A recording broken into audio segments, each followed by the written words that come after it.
Selamat mendengarkan podcast ini. Saudaraku sekalian, hari ini kita akan belajar kebenaran firman Tuhan. Melanjutkan apa yang kita bersama pelajari, saudara. Masih dalam khotbah di bukit, khususnya ucapan bahagia Tuhan. Kita sampai pada pernyataan Tuhan Yesus di Injil Matius pasal yang kelima, saudaraku, mengenai lemah lembut. Mengenai lemah lembut. Berbahagialah orang yang lemah lembut, karena orang-orang yang lemah lembut, saudaraku sekalian, firman Tuhan katakan luar biasa. Orang yang lemah lembut adalah orang-orang yang akan mewarisi atau memiliki bumi. Kita akan belajar apa yang dimaksud dengan lemah lembut itu sebenarnya. Kita harus memandang apa yang diajarkan Yesus sebagai pencarian dan pergumulan untuk menemukan harta kekayaan yang tiada ternilai. Harta kekayaan yang Tuhan taruh di dalam diri kita.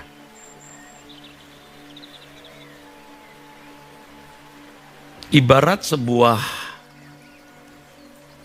tambang, hidup kita ini, saudara, mengandung kekayaan yang tidak ternilai, saudara, yang bisa digali dan kemudian dikelola.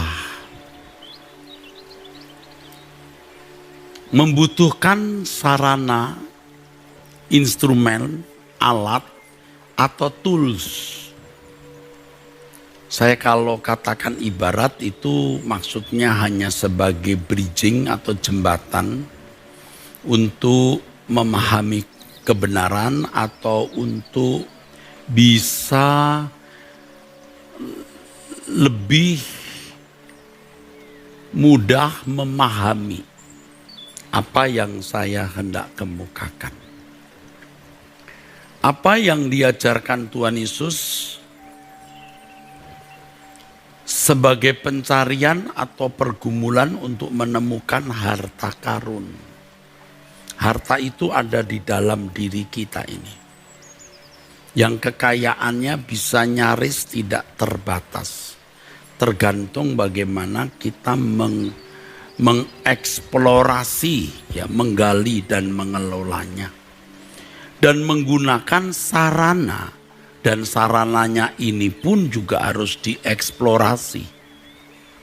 Kalau kita menemukan sarana atau tools ini dengan benar, maka akan bisa menemukan pula dan mengelola kekayaan di dalam diri kita.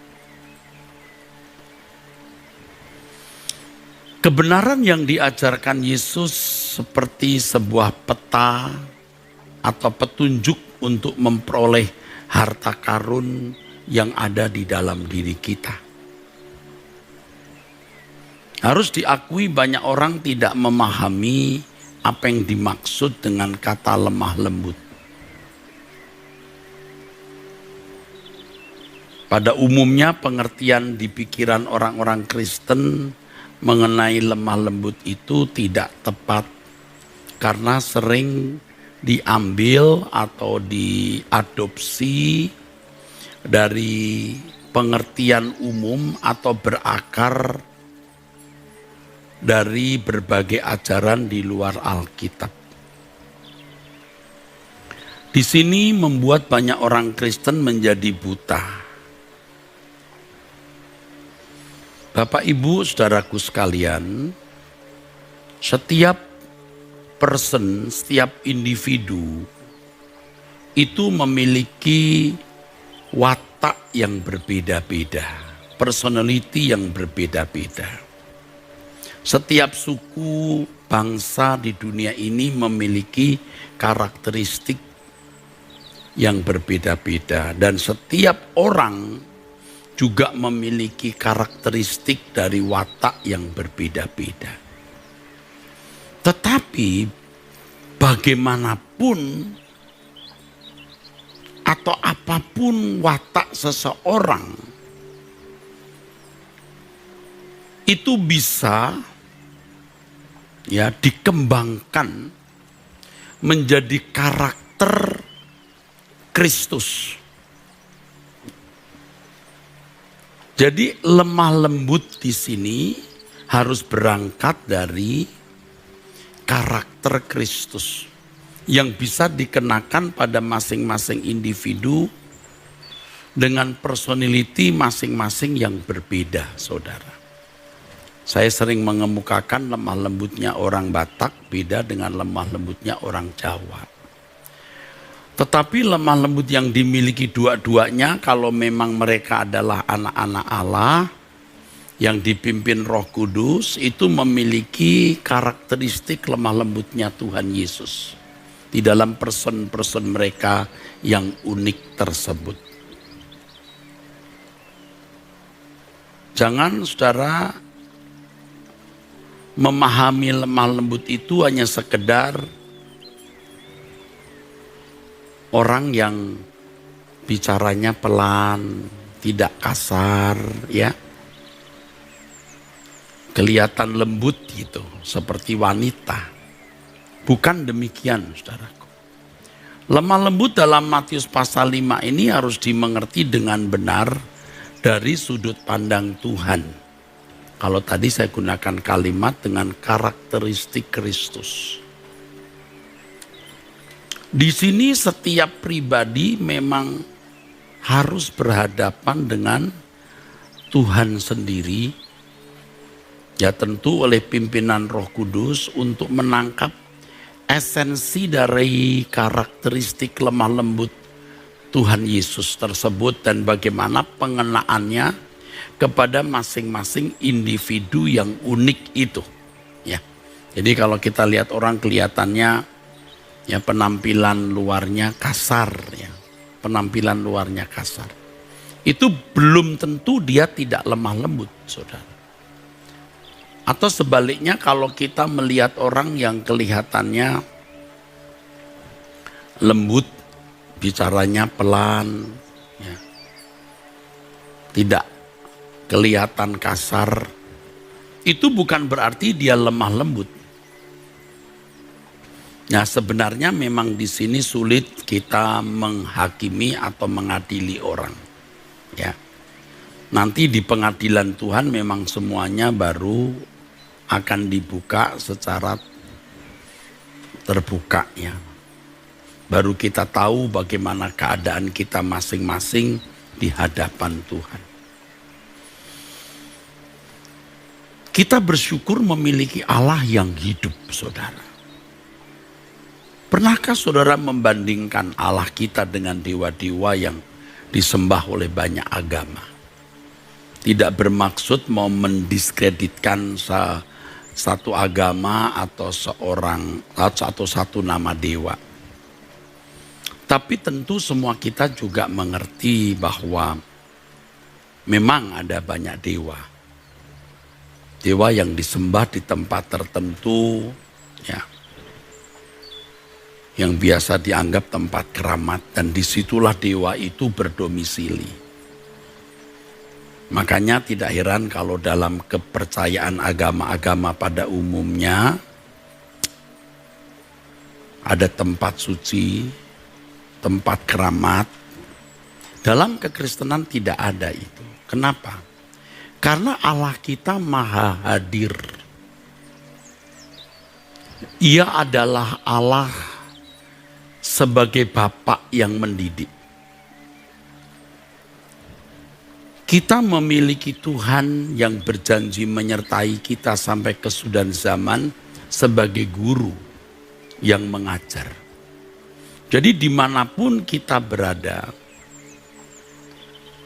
Tuhan itu mendidik sebagai guru, Bapak itu menyertai kita untuk mengajar kita.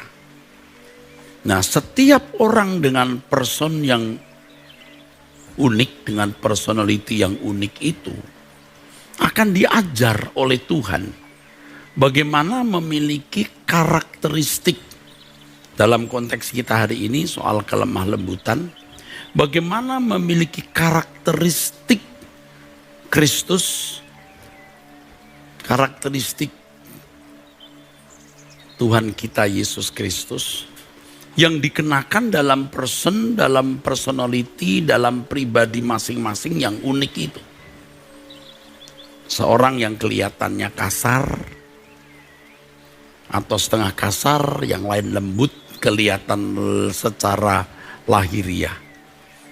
Nah, masalahnya bukan pada penampilan lahiriahnya, saudara, tetapi pada nafas kelemah lembutan, pada karakteristik kelemah lembutan Tuhan yang dikenakan dalam person-person tersebut. Ya, dan setiap orang itu memiliki, tadi saya katakan seperti tambang, bagaimana dikelola sehingga karakteristik Kristus itu bisa dikenakan dalam diri seseorang dan menjadi kelemah lembutan model Ronald, model David, model Jimmy, model Erastus. Dan saya sudah beberapa kali mengatakan itu menjadi kekayaan kerajaan surga. Yang nanti anak-anak Allah ini kalau benar-benar bertumbuh dewasa ya, menemukan wajah Yesus, karena karakteristiknya karakteristik Kristus dengan personality yang unik dan berbeda-beda itu menjadi anak-anak Allah di kekekalan. Ini baru soal lemah lembut, belum soal yang lain. Kita sekarang bicara mengenai kelemah lembutan. Jadi firman ini menjadi tools, menjadi alat, atau bisa menjadi peta untuk menemukan kekayaan di dalam jiwa kita yang harus diolah begitu rupa sampai melahirkan, kalau konteks kita kali ini, kelemah lembutan. Kelemah lembutan Kristus yang dikenakan dalam hidup seseorang, ya, dengan keunikan personality tersebut, sehingga orang itu menjadi pribadi yang luar biasa, saudara. Dan ini hanya bisa terjadi atau berlangsung dalam kehidupan orang-orang yang dipimpin Roh Kudus. Pimpinan Roh Kudus itu luar biasa, powerful. Jadi kalau Tuhan Yesus berkata, penolong itu artinya Roh Kudus menuntun kita kepada seluruh kebenaran. Kebenaran itu bisa tidak terbatas, saudara ya, unlimited ya. Tinggal tergantung masing-masing individu membuka diri untuk menggali kekayaan Alkitab, di mana kekayaan Alkitab itu menjadi peta untuk menemukan atau mengelola kekayaan di dalam diri setiap individu. Jadi menarik kalau di dalam Yeremia 18 dikatakan bahwa Allah seperti seorang tukang periuk atau penjunan dan kita tanah liat. Jiwa yang mentah itu tanah liat. Tanah liat yang berantakan, tidak terbentuk, saudara. Dan dunia membentuk orang tersebut menjadi bentuk seperti yang dunia inginkan. Nah sekarang kita umat pilihan ini, saudara, dibentuk oleh Roh Kudus.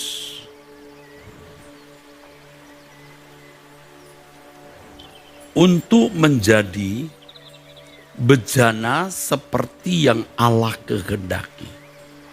Ya. Suatu hari nanti pasti banyak orang yang akan menyesal ketika meninggal dunia ia masih memiliki jiwa yang mentah. Tanah liat itu berharga. Ya. Aku berharga di matamu Tuhan. Benar, kita ini berharga di mata Tuhan. Selama masih berpotensi untuk diubah dan menjadi bejana yang indah baru, itu benar-benar berharga. Tapi kalau tetap tinggal atau tetap menjadi tanah liat yang tidak terbentuk, dibuang. Dengan rentang waktu 70-80 tahun umur manusia, mestinya ya tanah liat jiwa kita itu terbentuk supaya menjadi bejana yang indah. Nah, banyak orang tidak memperdulikan itu. Fokusnya tertuju kepada kekayaan dunia, tertuju pada kehormatan manusia, sanjungan dan berbagai fokus yang lain. Nanti akan menyesal ketika mati ternyata keadaannya masih berantakan, ya, tidak terbentuk. Ya. Ini dari aspek lain ya saudara, setiap orang itu kan beda-beda ya. Bejana itu macam-macam. Ya. Ada yang jadi A, jadi B, jadi C, begitu ya saudaraku. Nah itu yang saya bicara mengenai person atau yang unik, personality yang unik-unik itu. Nah Roh Kudus itu luar biasa. Jangan sampai kesempatan yang tak ternilai, yaitu pendidikan Allah Bapa melalui Roh Kudus di dalam diri kita sia-siakan karena fokus kita tertuju kepada yang lain. Kita harus menjadikan ini agenda satu-satunya. Nah, dalam konteks lemah lembut ini, ayo kita menjadi manusia yang lemah lembut. Masing-masing kita harus berurusan dengan Tuhan dan belajar dari Tuhan. Seperti yang dikatakan di Injil Matius pasal 11 ayat 28 sampai 29. Ya. Belajar padaku karena aku lemah lembut. Lemah lembut yang bagaimana itu harus masing-masing kita memahami yang cocok, yang klop untuk dirinya. Karakteristiknya tidak berubah, itu karakteristik atau inti dasarnya itu tidak berubah. Karakternya atau inti dasarnya itu Kristus. Lalu bagaimana dikenakan kepada masing-masing individu. Karena kita nanti akan menjadi bejana yang berbeda-beda. Tetapi intinya, saudara, ya, intinya itu sama. Karakteristik Kristus. Ya, dalam konteks ini lemah lembut. Kita harus mempersoalkan apakah kita sudah mengerti lemah lembut yang dimaksud oleh Tuhan itu dan telah kita kenakan dalam hidup, telah menyatu dalam diri kita, ya, yang itu membentuk wajah batiniah kita. Nah, kita harus banyak tanya kepada Tuhan. Tuhan, di matamu aku bagaimana? Aku harus buat apa? Aku harus bagaimana? Bentuk aku ya Tuhan. Anda tidak akan menyesal tidak memiliki jodoh, tidak akan menyesal tidak memiliki anak. Percayalah. Anda tidak akan menyesal menjadi suku apa, ekonomimu bagaimana, atau sekarang sudah terlanjur punya jodoh siapa. Semua menjadi tidak ada artinya atau tidak menjadi masalah besar. Anda anak siapa, udah tidak jadi masalah. Kalau saudara pernah gagal dalam studi, gagal rumah tangga atau gagal apapun juga menjadi tidak masalah. Tapi yang menjadi masalah hari ini di sisa hidupmu, apakah engkau menyerap karakteristik dari Kristus. Nah, konteks ini lemah lembutnya, saudara. Lemah lembutnya. Ya. Dalam 1 Petrus pasal 3 ayat 4 dikatakan perhiasanmu adalah manusia batiniah. Ya. Kalau kita membaca di dalam firman Tuhan ini 1 Petrus pasal 3 ayat dari ayat 3, 4, 5 itu roh yang lemah lembut. Ini kelemah lembutan ini berasal dari sikap batiniah, bukan dari penampilan lahiriah. Jadi penampilan lahiriah tidak terlalu menentukan apakah dia lemah lembut atau tidak. Perhiasanmu adalah manusia batiniah. Ya. Dengan kelemah lembutan. Saudaraku sekalian, kalau di kita membaca Alkitab, ya, di dalam Alkitab kita menemukan sosok yang dinilai Tuhan paling lemah lembut, yaitu Musa. Kalau kita membaca Alkitab, kita tidak pernah menemukan sebenarnya secara harfiah lemah lembut model apa yang dimiliki Musa itu. Tetapi kita tentu bisa menangkap spirit yang dimiliki oleh Musa, yang nanti dalam penjelasan saya kita akan menemukan itu. Ada pertemuan ya, kelemah lembutan yang Alkitab maksudkan dengan karakteristik Musa.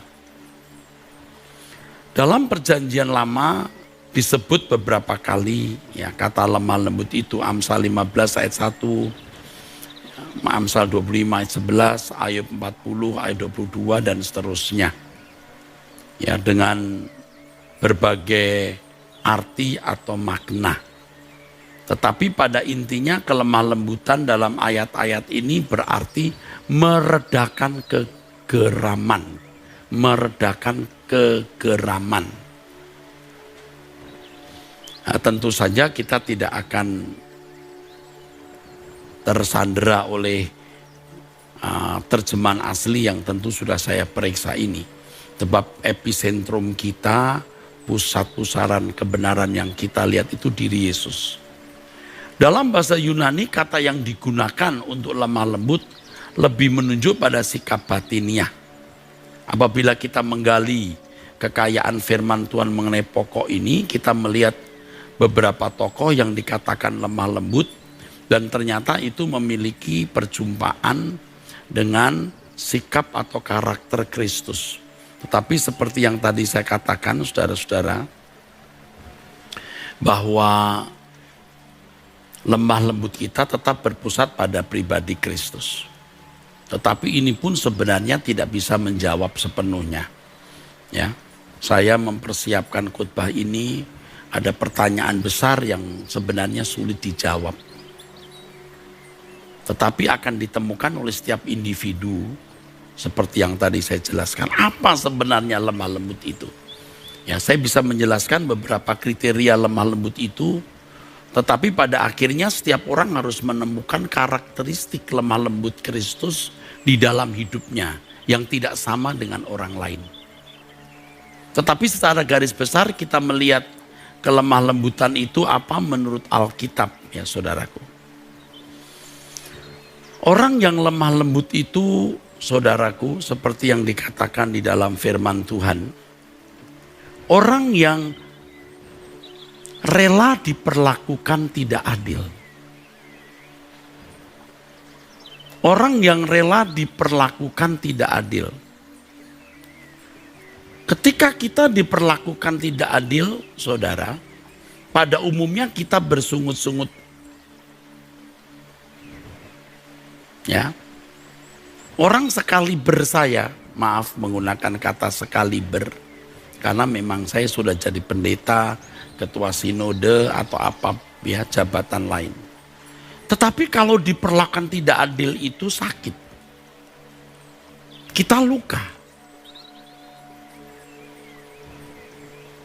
Dan ketika saya menyadari keadaan itu, saya sadar bahwa saya belum memiliki kelemah lembutan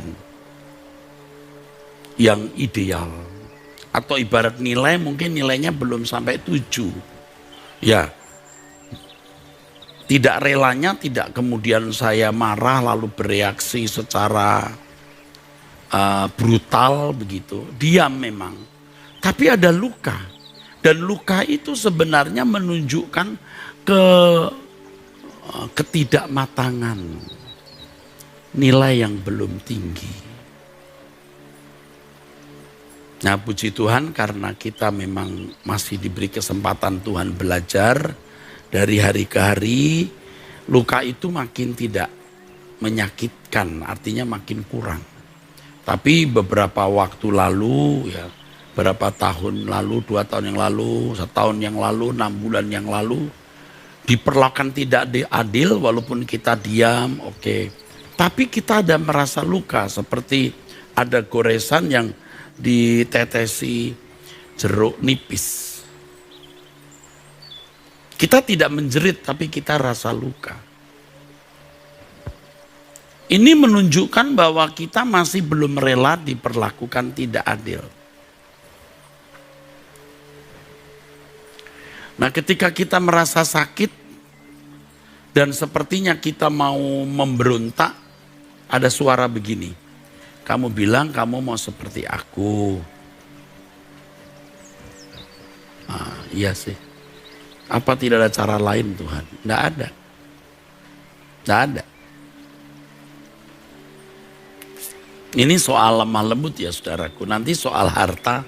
Ketika Anda melihat uang, gimana reaksi Anda? Itu mesti jujur. Kalau Anda seorang pria lihat wanita cantik, gimana reaksi Anda? Anda memang tidak berzina atau tidak mengganggu wanita itu atau tidak berniat untuk mendekati, tetapi reaksi libido, ya libido kasar ya, reaksi kejantanan atau kepriaan apa, bagaimana? Nah itu konteks yang lain. Saya cuma membuat bentuk paralel ya, itu sama. Kita mendapat kesempatan untuk memperoleh uang atau harta, atau kita melihat saldo rekening kita nolnya ngelinding banyak gitu. Gimana kita punya sikap hati atau ngelindingnya sedikit? Itu kalau uangnya saudara. Tetapi kalau soal lemah lembut ini, waktu kita diperlakukan tidak adil bagaimana? Nah, saya membayangkan waktu Yesus diperlakukan tidak adil, benar-benar tidak adil. Pasti Tuhan teduh ya saudara. Teduh. Ibarat laut itu tidak ada gelombangnya. Tapi kita bisa bergelombang 4 meter. Bergelombang 4 meter. Lalu kita mulai belajar bisa mengendalikan diri, menguasai diri, tenang. Jadi 2 meter, nanti jadi 1 meter, nanti jadi setengah meter, nanti jadi teduh seperti Yesus. Nah kita belum teduh. Kamu bilang mau menjadi seperti aku. Sakit saudaraku. Tidak ada cara yang mudah untuk menjadi seperti Yesus. Harus digosok dengan amplas yang sama seperti amplasnya Tuhan. Jadi Tuhan Yesus itu diamplas dengan jenis amplas tertentu untuk menciptakan bentuk yang bagus. Nah, orang percaya yang mau menjadi seperti Yesus, dengan komitmennya, itu akan diamplas dengan amplas yang sama. Tentu amplasnya bertahap ya saudara. Sampai amplas yang sama dengan Tuhan, saudaraku.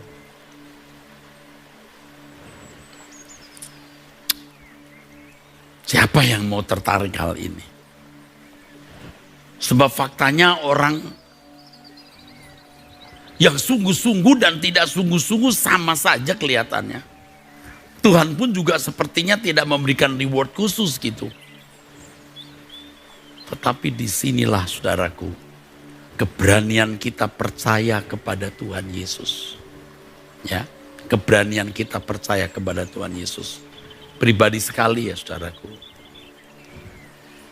Orang yang lemah lembut itu orang yang rela diperlakukan tidak adil. Yang tidak mendendam. Tidak menyimpan kesalahan orang. Ya. Saya kalau mau jujur, saya ini tipe pendendam, saudara. Jadi kalau kita dilukai orang dan kita tidak membicarakan masalah orang itu, kita tidak mantap. Paling tidak kita bicara-bicaralah tentang kejahatan orang tersebut. Itu bisa menghibur kita. Jadi luka kita itu tidak terlalu sakit kalau kita bisa membicarakan kesalahan orang tersebut, perlakuannya terhadap kita. Wah, apalagi kalau sampai kemudian dia celaka. Waduh, lebih terhibur kita. Dan itu cara, dan itu bukan sikap anak Tuhan. Makanya setiap kali kita membicarakan perlakuan ketidakadilan orang terhadap kita, kalau kita memiliki Roh Kudus bicara. Kamu masih saja membicarakan hal itu. Karena kita tidak rela diperlakukan tidak adil. Ini tidak adil. Ya udah ada adil. Nah, tapi ini tidak adil. Ya memang adil. Saya dibesarkan dengan karakteristik pendendam, saudara. Ya. Saya tentu kenal diri saya, nih, saudara. Tidak bluffing atau mengada-ada. Dan saya harus belajar bagaimana untuk berubah. Dan ternyata prosesnya adalah diperlakukan tidak adil. Seorang yang lemah lembut itu bukan saja tidak pendendam, tetapi harus mau menanggalkan kesalahan orang lain. Jadi seakan-akan orang itu tidak bersalah. Itu haknya Tuhan kok menghukum dia menyatakan salah atau tidak. Anda berkata, tapi saya dilukai. Nah sekarang kamu harus berterima kasih sebab melalui proses itu sebenarnya kamu disempurnakan. Coba kalau kita belajar untuk rela diperlakukan tidak adil, saudaraku. Maka kita akan mengalami, maka orang di sekitar kita pun akan mengalami kasih karunia. Yang kita peragakan sebagai anak-anak Allah. Dan orang-orang yang mencelakai kita juga bisa mendapat doa yang tulus dari kita supaya Tuhan ampuni. Ya seperti Stefanus dilempari batu, dia tidak mengutuki orang yang melempari Stefanus dengan batu. Dia mendoakan dan akhirnya buahnya Saulus bertobat jadi Paulus. Nah itu kan kehormatan. Kalau kita mau menjadi sempurna seperti Kristus, kita akan selalu menemukan orang-orang yang melukai kita. Ya. Memang pada saatnya nanti akan berhenti kok, ya. Ya Tuhan tidak akan menghajar, menyiksa kita dengan selalu ketemu orang yang melukai kita. Tidak mungkin. Jadi kalau kita bertemu dengan orang-orang yang memfitnah kita, melukai kita, ya, memperlakukan kita tidak adil, itu berarti ibarat masakan atau ibarat masak, ya. Itu belum mateng, dibakar terus. Ya. Kalau sate itu mesti ditiup lagi, ya. Panas.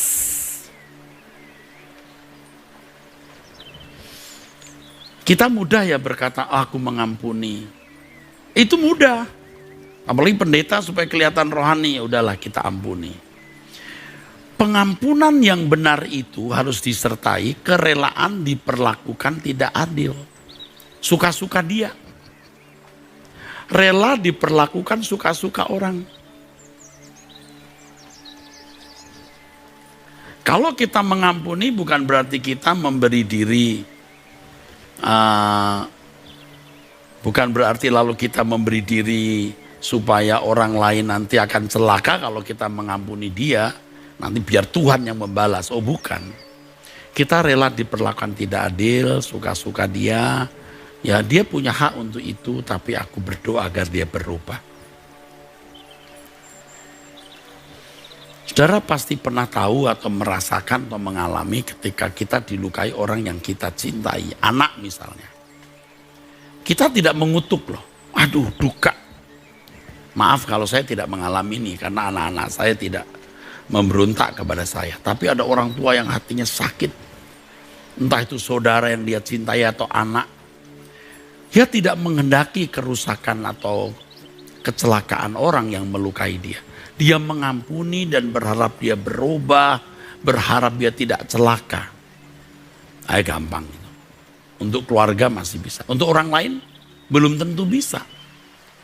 Tetapi kalau kita mau lemah lembut seperti Tuhan Yesus, kita harus bisa. Dan salah satu kiat yang saya temukan adalah saya membayangkan dia anak saya.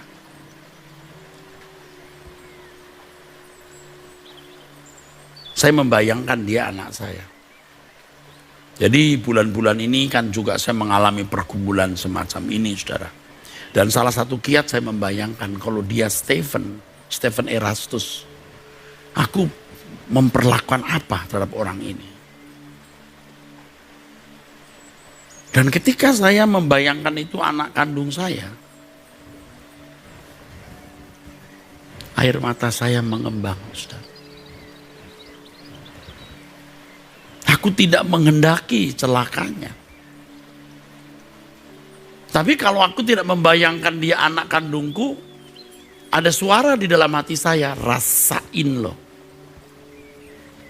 Rasain. Lawan gua lo mampus. Suara itu harus dipadamkan.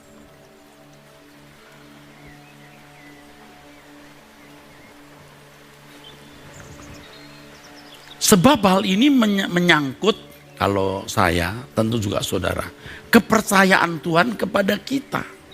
Bagaimana Tuhan mempercayakan jiwa-jiwa untuk kita selamatkan. Bagaimana Eras kamu mau menjangkau jiwa-jiwa yang jauh untuk dimenangkan. Sedangkan orang di sekitarmu kamu tidak harapkan selamat. Ya karena melukai kamu. Orang jauh tidak melukai kamu, tidak berurusan dengan kamu. Kamu ratapi jiwa-jiwa. Banyak jiwa yang terhilang. Tapi kamu meratapi enggak orang di sekitarmu yang melukai kamu? Wah, enggak gampang, saudara. Kita tidak bermaksud menghakimi orang sekitar kita bahwa mereka orang-orang yang terhilang. Ya memang bisa terhilang, juga belum tentu sih, tapi bisa. Justru pada waktu kita diperlakukan tidak adil, kita belajar bagaimana mengenakan kelemah lembutan Kristus di dalam diri kita. Disitulah kesempatan sekaligus selain kita bertumbuh menjadi makin sempurna, kita juga bersaksi. Kita bisa memancarkan cahaya Kristus. Pokoknya kalau digosoknya sebentar nggak bercahaya. Kalau digosok terus namanya juga batu berharga atau permata atau itu digosoknya. Kalau hanya bisa berbuat baik ya karena orang baik kepada kita itu belumlah bercahaya. Tapi kalau orang melukai kita tapi kita tidak mengharapkan dia celaka, wah itu hebat saudara. Dan terus terang kita sering gagal. Apalagi kalau kita merasa bahwa kita telah menanam budi baik kepada seseorang, orang itu tidak membalas budi baiknya kepada kita. Wah, kita diperlakukan tidak adil. Kalau kita diperlakukan tidak adil oleh orang lain yang tidak kena mengena dengan kita, mungkin kita masih tidak masalah. Tapi kepada orang yang pernah kita menanam budi baik, wah itu berat saudaraku. Saya harap dengan pesan ini semua kita bisa berubah ya. Saya mengerti kalau ibu-ibu dilukai oleh suami. Ya, seperti seorang ibu pendeta yang pernah saya dengar ya, suaminya pernah berselingkuh ya. Sudah meninggal pun ya, perselingkuhan suami ini terus diceritakan. Terus diceritakan. Loh kenapa sih? Ini suami kan juga punya saudara, punya keluarga, punya anak. Loh kok ya mesti diomongin terus. Dia puas itu. Atau dia mau punya nilai diri, dia bisa mendampingi suami yang tidak setia. Yang saya ngomong ini benar-benar ada, bukan tidak ada. Nah sekarang ada ibu-ibu yang diperlakukan tidak adil oleh suami, di mana suami tidak setia. Ibu-ibu sudah setia, tapi suami tidak setia. Waktu miskin, suami masih kuliah, istri yang cari nafkah. Setelah suami jadi sarjana, kerja, gila dengan sekretarisnya. Waduh, sakit itu. Tapi kalau saudara mau belajar kelemah lembutan Kristus seperti yang saya ajarkan hari ini, Anda akan menjadi permata yang berharga, saudara. Mahal, berkilau. Tahu punya suami sementara kok, sebentar kita mati belum tentu dia menjadi suami abadi, saudara. Ya, hidup kita sebentar, saudaraku. Aduh, kalau ingat begini kita tuh rela kok, saudara, untuk melakukan apa yang Tuhan kehendaki ya. Walaupun tentu sakit. Anda mengerti firman ini, Anda menerima, Anda berkata setuju, amin. Prakteknya belum tentu bisa. Harus masuk di dalam kawah pergumulan itu, baru bisa mengerti. Kalau hanya teori tidak bisa. Seperti orang belajar berenang. Belajar berenang tuh di lantai. 10 tahun akan bisa berenang. Tapi mesti nyemplung ke air baru tahu bagaimana rasanya mengapung di air. Bagaimana koordinasi antara tarik nafas, ya, di luar buang nafas di bawah air. Baru dia tahu. Kalau cuma teori 15 tahun, 20 tahun sampai mati nggak akan bisa berenang. Dia harus nyemplung ke air. Anda harus nyemplung ke pergumulan bagaimana dilukai orang. Baru mengerti apa artinya lemah lembut. Dengan menyampaikan pesan ini, saudaraku, bagaikan pedang bermata dua yang menikam. Menikam saudara, menikam saya yang bicara. Ini khotbah juga untuk saya karena saya belum lulus. Masih kuliah, ya. Kuliah lemah lembut. Kuliah kehidupan, sekolah kehidupan dengan mata pelajaran lemah lembut. Ya, amin. Sangat besar kemungkinan untuk kita tidak mendapat perlakuan yang tidak adil. Sangat besar kita akan mendapat perlakuan yang tidak adil. Tapi saya ingatkan ini tidak akan terus menerus. Nanti ada saatnya Tuhan tidak akan mengganggu kita dengan banyak masalah, ya, tidak perlu. Ya. Sebenarnya itu juga sebagai satu cara pendewasaan sekaligus pengingat bahwa dunia memang bukan tempat nyaman dihuni. Tempat kita bekerja, di pergaulan, di sekolah, di kampus, di lingkungan keluarga, saudara sendiri, keluarga besar, bahkan gereja. Di situ kita diberi kesempatan untuk menjadi bangsawan surgawi yang berperilaku seperti Kristus. Dengan kelemah lembutan seperti yang dimiliki oleh Tuhan Yesus. Ada beberapa mata kuliah, ya, mata pelajaran dalam sekolah kehidupan. Soal harta, soal pengendalian diri, soal ya tadi lemah lembut, soal penguasaan diri untuk soal seks, soal makan dan lain sebagainya. Ya, saudara. Kita harus memeriksa kita nilainya berapa dan sekarang konteksnya mengenai lemah lembut, saudara. Jadi kalau kita belajar dalam terkait dengan lemah lembut ini, maka kita bisa mengerti bahwa ternyata kelemah lembutan kita, maksud saya soal kelemah lembutan itu terkait dengan harga diri atau nilai diri. Kalau kita diperlakukan tidak adil itu kan sebenarnya kita tidak dihargai. Tidak dihargai sepantasnya seperti yang kita ingin, yang kita mau. Ya. Seperti yang kita ingin, seperti yang kita mau. Ya. Kalau ibarat barang itu kita ditaruh di tempat yang tidak pantas. Tetapi kalau kita belajar kelemah lembutan Kristus, ya terserah orang. Yang penting kita masih memiliki tempat di hati Tuhan. Jadi kalau kita diperlakukan tidak adil, kita tidak dihargai, kita tidak ditaruh di tempat yang menurut kita pantas, enggak apa-apa. Justru itulah cara di mana kita diajar Tuhan. Maksud saya dididik Tuhan, diarahkan Tuhan supaya kita mendapat tempat yang patut di hadapan Tuhan nanti. Saudara, ketika orang memperlakukan kita tidak adil, kita harus berpikir, sampai di mana orang bisa hidup? Sampai di mana orang bisa berbuat sesuatu yang jahat kepada kita? Sebab semua pasti ada akhirnya. Pasti ada akhirnya. Orang bisa menggeser kita ke tempat yang kita tidak suka. Ya. Tapi seperti yang tadi saya katakan, kita mendapat tempat di hadapan Tuhan. Ketika kita diperlakukan tidak adil, kita tidak mendapat tempat seperti yang kita ingini di hati orang itu. Dan itu membuat kita juga tidak mendapat tempat di hati orang lain, di pikiran orang lain.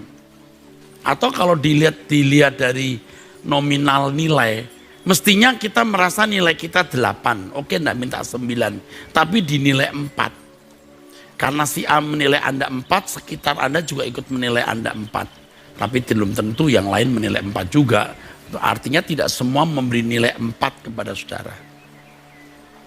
Nah, lebih sakit kalau orang yang memberi nilai 4 itu lalu kampanye, provokasi. Supaya memberi nilai rendah kepada Anda. Ya. Tetapi perlakuan-perlakuan seperti ini mestinya kita sadari sebagai berkat kekal atau berkat abadi. Ya. Nah, di sini juga dibutuhkan kesabaran untuk melewati hari. Jangan berkata, mampus deh keadaanku. Percayalah bahwa Tuhan akan membela saudara jika memang saudara patut dibela. Bahkan saudara dan saya berani berkata, Tuhan, aku tidak minta pembelaanmu untuk hal ini. Tapi yang ku minta buat aku dewasa melalui pergumulan dan persoalan ini. Tuhan dengan sabarnya terus membentuk kita melalui berbagai peristiwa-peristiwa yang kita alami, di mana kita diperlakukan secara tidak adil. Saudaraku, hanya ada satu tempat di mana keadilan ditegakkan, yaitu langit baru dan bumi baru. Di bumi ini tidak ada keadilan, saudaraku. Tetapi kita harus menerima bahwa ketidakadilan yang kita alami di bumi menjadi proses berkat abadi di mana kita dibentuk menjadi manusia Allah. Ya, saudara. Ini pertemuan pertama. Kita akan melewati pertemuan-pertemuan panjang terkait dengan berbahagialah orang yang lemah lembut. Ya. Kita akan belajar. Dan jujur saja sementara saya berkhotbah, hati saya juga terpukul dengan diri saya sendiri. Artinya saya sering juga belum mendapat nilai bagus mengenai hal ini. Puji Tuhan kalau Tuhan berkenan memberi kesempatan saya untuk tes ulangan. Dan saya berharap tes demi tes yang Tuhan berikan bisa kita lalui dengan nilai baik. Supaya suatu saat kita tidak perlu lagi mendapat tes semacam ini yang bisa mengganggu pelayanan kita. Ya. Kita kan bisa berkata begini, Tuhan kenapa sih ngalamin begini, ini mengganggu pelayanan saya. Tuhan berkata bahwa yang penting pelayanan itu kau menggembirakan, membuat aku sukacita. Jiwamu dulu harus diubah. Ayo kita bertumbuh yuk, mari kita berkemas-kemas. Amin.